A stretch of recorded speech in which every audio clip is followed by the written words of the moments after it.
Samajwadi party के राष्ट्रीय अध्यक्ष माननीय अखिलेश यादव जी के माध्यम से ये जो सूची आई है जिसमें मेरा नाम है, मैं इसके लिए उनका हृदय से आभार प्रकट करता हूं कि उन्होंने गाजीपुर के लिए मुझे इस योग्य समझा। और अब गाजीपुर की जनता जो काफी दिनों से गाजीपुर की सीट को लेकर तमाम तरह की चर्चाएं थी और जो जनता की भावना थी, खास तौर से गाजीपुर में जो गरीब जनता की भावना थी, माननीय अखिलेश यादव जी ने उन्हीं भावनाओं का सम्मान किया है और कोशिश करूंगा कि हम उनके विश्वास पर खरे उतरें। जिस तरह के समीकरण में 2019 का चुनाव आपने जीता और जिस तरह से आपके ऊपर केस मुकदमे हुए, उसके बाद आपके ऊपर समाजवादी पार्टी ने अपनी दूसरी ही लिस्ट में नाम जारी कर दिया। तो ऐसे में आप क्या देखते हैं कि आपकी लड़ाई अब किससे है? अभी तो कोई है ही नहीं। आप जानते हैं कि एक तरफ बीजेपी के लोग 400 के पार का नारा दे रहे हैं और दूसरी तरफ व्यवहार में जिस तरह से घबराहट दिखाई दे रही है, जिन लोगों के लिए दरवाजा बंद कर देने की बात कही गई, जिन लोगों ने अब क्या कुछ बाकी नहीं छोड़ा, और उन सबको आप एक एक करके किसी भी तरह से स्वीकार कर रहे हैं, अपने हाथों से उनको ताज पहना रहे हैं। यह हताशा का घोतक है। असलियत कुछ और है। ढाल का काम हमारे देश की गोदी मीडिया कर रही है। वास्तविक परिदृश्य जो जनता के बीच में है, विश्वास खो चुकी है केंद्र की सरकार। आज भारतवर्ष की जनता निराश है। 205 लाख करोड़ रुपए के कर्ज में देश डूब चुका है। अब सबको पता है कि इस कर्ज में 150 लाख करोड़ रुपया मात्र 10 साल में मोदी जी के कार्यकाल में आया। जो देश की ताकत थी, पूंजी थी, संपदा थी, उसको लगातार बंधक रखा जा रहा है। एयरपोर्ट बेचे जा रहे हैं, रेल बेची जा रही, पोत बेचे जा रहे हैं, बंदरगाहें बेची जा रही, बिजली प्राइवेट हाथों को दी जा रही, बैंकों का बुरा हाल है, महंगाई, भ्रष्टाचार, बेरोजगारी, ये सारे ऐसे मुद्दे हैं जिसको लेकर के बीजेपी हताशा में है और वो कहती कुछ है। आपके पास कला है। हमारे गोदी मीडिया के लोग गाजर के हलवे को गोबर बता रहे हैं और गोबर को देसी घी में बघाड़ा हुआ हलवा बता रहे हैं। सांसद जी, ये बताएं, 2019 से इस बार 2024 का चुनाव किस तरह से भिन्न नजर आ रहा है? क्योंकि पिछली बार आपके साथ सपा बसपा का गठबंधन था और इस बार का इंडिया गठबंधन टूटता है। निश्चित रूप से समाजवादी पार्टी और बहुजन समाज पार्टी के गठबंधन से उत्तर प्रदेश में 2019 में लोकसभा का चुनाव लड़ा गया और मोदी जी के नेतृत्व में यहां भारतीय जनता पार्टी चुनाव जब लड़ी तो बड़ी सीटों पर 64 सीटें एक तरफ और मात्र 16 सीटें विपक्ष में कांग्रेस, सपा और बसपा, जिसमें बसपा के खाते में 10, सपा के खाते में 5 और कांग्रेस के खाते में 1 सीट। तो ये नारा देना कि उत्तर प्रदेश में 80 में 80, धरातल पर ये सच्चाई नहीं है। गाजीपुर लोकसभा में क्या करेंगे? गाजीपुर की लड़ाई पहले आने तो दीजिए, कौन आएगा? पुराने आप मेरा नाम तो किसी सूची में देख लिए, गाजीपुर के जनता के दिलों में भी झांक के देखिएगा तो मिलेगा। बड़ा षड्यंत्र किया गया कि गाजीपुर से अफजाल अंसारी को लड़ने योग्य न छोड़ा जाए। अब षड्यंत्र करके मेरे पैरों में बेड़ियां, हाथों में जंजीरें डाली गई, लेकिन कानून के रास्ते से ही इन बेड़ी को, इन हथकड़ियों को खोलने का काम हमने न्यायपालिका के माध्यम से इलाहाबाद हाईकोर्ट से जमानत मिली और माननीय सर्वोच्च न्यायालय से जो सजा का आदेश था वो निलंबित हुआ और इस प्रकार मेरी संसद की सदस्यता बहाल की गई और जो मुझे चुनाव लड़ने से अयोग्य कर दिया गया था मुझे फिर योग्य मान लिया गया, योग्य बना दिया गया।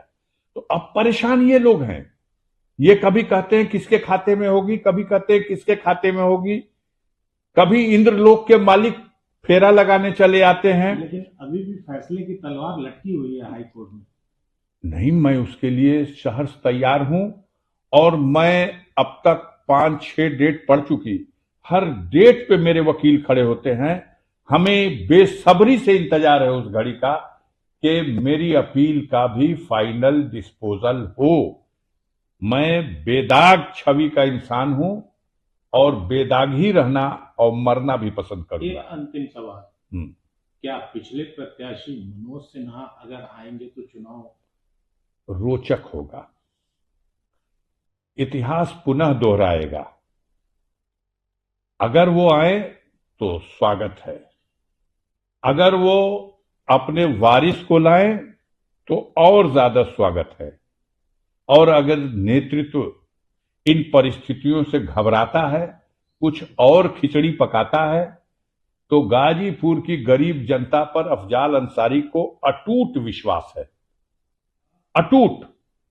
पूरा पूर्वांचल देख रहा है जिस तरह से हमारे परिवार के साथ षड्यंत्र करके, सरकार की मशीनरी का दुरुपयोग करके, झूठे मुकदमों में फंसा के हमें ही नहीं हमारी परिवार के बच्चों को, महिलाओं को, सबको जिस तरह से अपमानित किया जा रहा, जगह जमीन, खेत, बाग, बगीचा सब कुछ लूट लिया गया, बर्बाद करने की कोशिश की गई।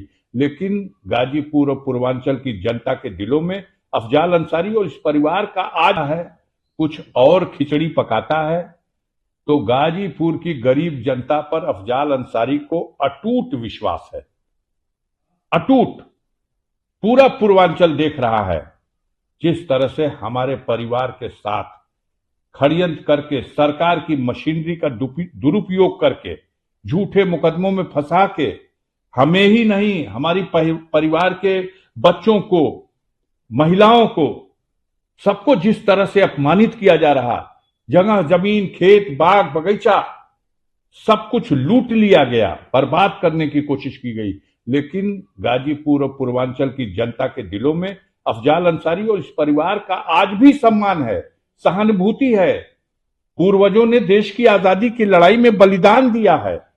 एक परिवार से 12 लोग ऐसे हैं स्वतंत्रता संग्राम सेनानी जिन्होंने देश की आजादी की लड़ाई में जेल खटी है, जो कोड़े खाए हैं, जिन्होंने कुर्बानियां दी। आजाद भारत की सीमा में ब्रिगेडियर उस्मान शहीद हो गए, महावीर चक्र उनकी वीरता के लिए उन्हें मिला।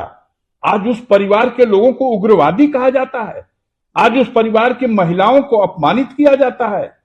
आज आपके कहने से, आपके आरोप में सच्चाई क्या है, झूठ में आरोप क्या है, ये न्यायालय में भी और जनता के न्यायालय में भी, दोनों जगह इसका फैसला होगा। हमें उम्मीद है कि गाजीपुर की जनता इस बार इतिहास बनाएगी। 2004 की जीत थी 2,27,000 वोटों से, मनोज सिन्हा को, वही मनोज सिन्हा जो इंद्रलोक के मालिक हैं इस वक्त, जो चुनाव हारने के बाद भी कश्मीर के एलजी बनाए जाते हैं और चुनाव जीतने वाले को घबरा करके सरकार, डर करके सरकार झूठे मुकदमों में फंसा करके और अपमानित और प्रताड़ित करती है।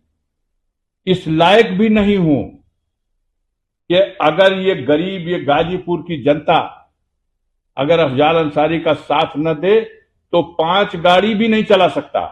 लेकिन मैं भरोसा रखता हूं कि गाजीपुर की जनता उठेगी और अफजाल अंसारी के प्रचार के लिए अपने जेब से खर्च करेगी और इस चुनाव को ऐतिहासिक चुनाव बना देगी। क्या लग रहा है कि अब प्रत्याशी की घोषणा सपा ने कर दी जी। तो बहुजन समाज पार्टी से आपने इस्तीफा तो दिया नहीं है। पहले आप भाजपा की बात कर लीजिए, बहुजन समाज पार्टी ने हमें सिंबल दिया था, तब सपा ने समर्थन देकर हमको गाजीपुर से चुनाव लड़ाया और जिताया। मैंने दोनों पार्टी के नेताओं के साथ दोनों पार्टी के कार्यकर्ताओं के साथ, बूथ स्तर तक के कार्यकर्ताओं के साथ, जो भी, जब भी, जैसे भी हमारे लायक कोई सेवा रही, कोई सहयोग रहा, कोई विकास का साधन रहा, हमने संतुलन बना करके सबके साथ समानता के साथ किया। आज गाजीपुर का गरीब, मेरे पास सिंबल साइकिल का होगा, लेकिन गाजीपुर में एक नया इतिहास लिखा जाएगा। हमें गर्व है गाजीपुर के गरीबों पर। कि आप देखिएगा, गठबंधन में जो लहर थी, उस लहर से अच्छी लहर इस बार होगी, क्योंकि गाजीपुर में जुल्म और अत्याचार के खिलाफ लड़ने का एक प्रतीक बन चुका है ये परिवार और ये अफजाल अंसारी। जीत के प्रति आश्वस्त है। ये इतिहास बनेगा, इस बार की लड़ाई एक इतिहास बनेगी। गाजीपुर के गरीब और कमजोर चाहते हैं कि आप झुकिएगा मत, हम आपका साथ देंगे। और हमें भरोसा है, गरीब कभी किसी को धोखा नहीं देता, गरीब साथ निभाता है। और जो पूंजीपति लोग हैं, ये जब इंसान की चलती होती है तो उसके आगे पीछे नजर आते हैं, और जब उस पर बुरा दिन होता है तो कभी उसके आसपास दिखाई नहीं देते। हम उनको भी धन्यवाद करेंगे, लेकिन भरोसा अपने गरीबों पर। और गाजीपुर के गरीबों से कहूंगा, एक इतिहास बना दो, पता तो चले इस देश को कि आखिर वास्तविकता क्या है, आखिर सच्चाई क्या है। 9% आबादी है हमारी जाति की, हमारे संप्रदाय की, और 9% के आबादी में पूरे भारत में कोई भी जीत के आता हो तो बता दीजिएगा। मैं 2 बार लोकसभा जा चुका, और अब की बार ऐतिहासिक मतों से गाजीपुर की जनता जात की लकीरों को मिटा करके, धर्म के बंधनों से ऊपर उठ करके, और तमाम तरह के खौफ, डर, दहशत, पैसा, फैक्टर, अरे मोदी का फैक्टर क्या, जिसके पास कोई इतिहास नहीं। हमारे परिवार का एक इतिहास है, इतिहास से लेकर वर्तमान तक देश के लिए सब कुछ कुर्बान है। ये नकली राष्ट्रभक्त है, हम असली राष्ट्रभक्त हैं। हम खून बहाने वाले लोग हैं देश के लिए। हमारा गौरवशाली इतिहास है, और आज की भी डेट में गाजीपुर का गरीब अफजाल अंसारी के साथ है। आने वाले दिनों में साबित होगा। Thank you.